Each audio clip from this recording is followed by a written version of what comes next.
Genghis খানকে চেনেন তো, ইতিহাসের সবচেয়ে ভয়ঙ্কর বিজেতা, কিন্তু কিভাবে এক যাযাবর নেতা পুরো পৃথিবী কাঁপিয়ে দিলেন। 1162 সালে জন্ম নেন তেমুজিন, যিনি পরে পরিচিত হন চেঙ্গিস খান নামে। ছোটবেলায় বাবাকে হত্যা করা হলে তাকে পালিয়ে বাঁচতে হয়, কিন্তু তিনি হাল ছাড়েননি। মঙ্গল গোত্রগুলোকে একত্রিত করে গড়ে তুললেন ভয়ঙ্কর এক বাহিনী। তার এই বাহিনী ছিল বিদ্যুতের গতির ন্যায়।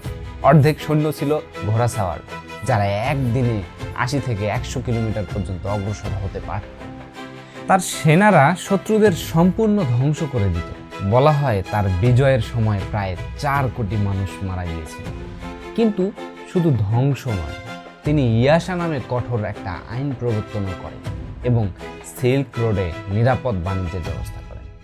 আচ্ছা, চেঙ্গিস খান কি শুধু এক নিষ্ঠুর বিজেতা, নাকি সফল শাসকও ছিলেন? আপনার মতামত জানাতে পারেন।